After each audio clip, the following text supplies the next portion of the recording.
Okay folks, in this video I'm going to show you how to edit the recipe card so that you can add the save to recipe box button, and we have a message here about want to save your favorite recipes.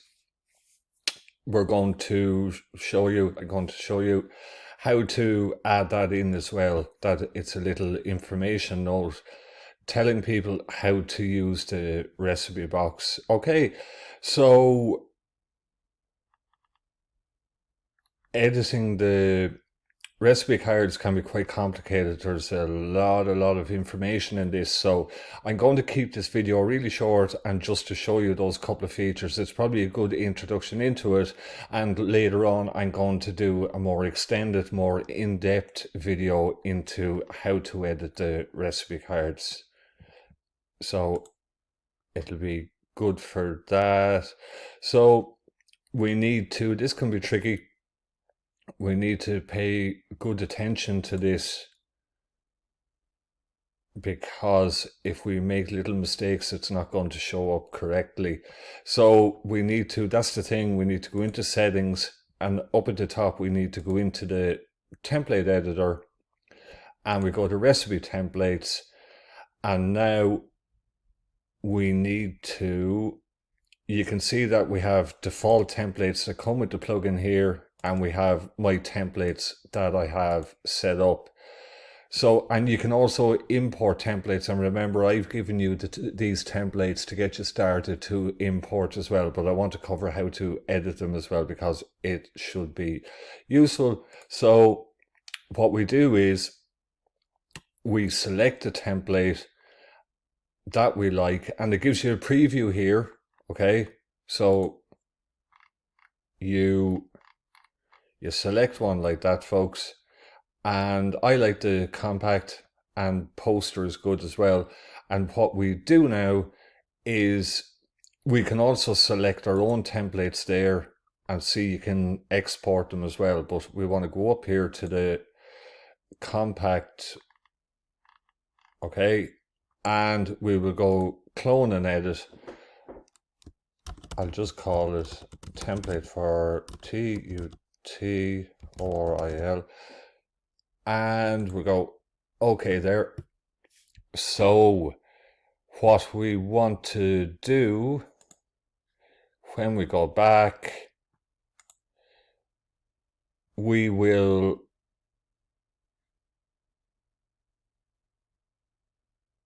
put the information for the recipe box just before pizza, Italian, and the keyword vegetarian, and we might put the button there as well. So we'll go, I'll actually just copy and, oh, sugar. I'll just copy and paste that text there,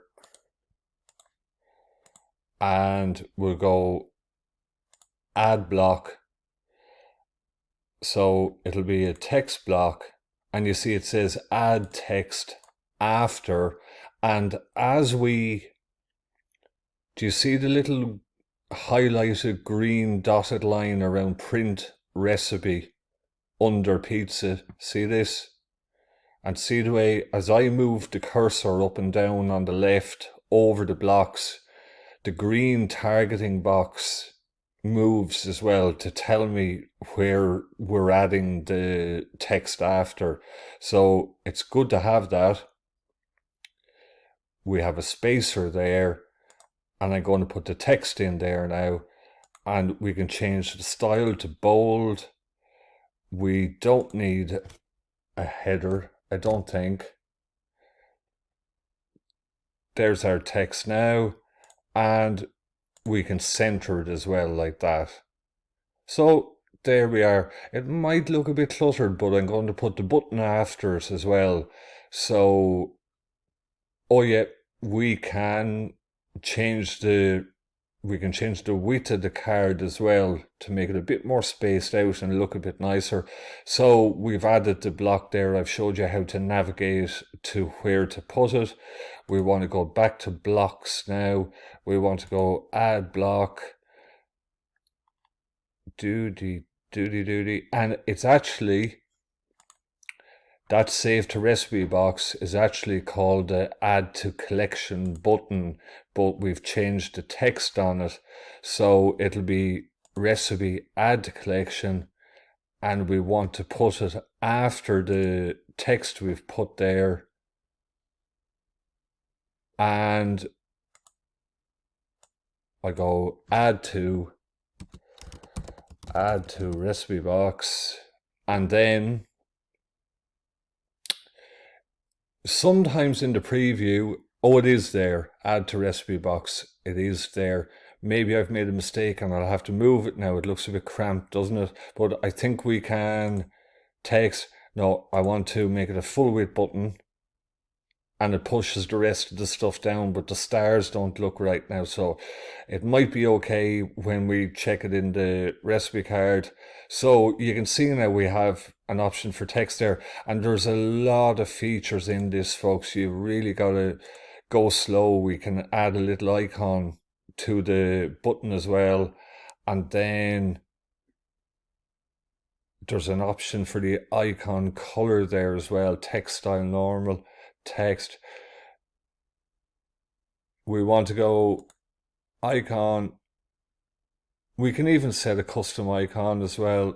So that's there, icon added. Go to collections, text style, text color. Here we are, button color, the border color. I'll leave it like that, and the color, we can set the radius there. So we want to icon added. There should be a feature there, folks, to change the icon color, but I can't seem to see it.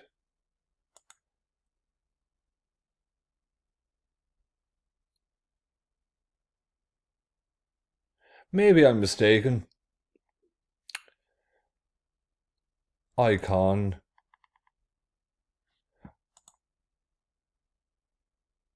Maybe the icon inherits the same color from the text, but it's not showing up for some reason. But yeah, I'll just leave that. But we'll but that's it, folks. That we go back now, and we want to save changes.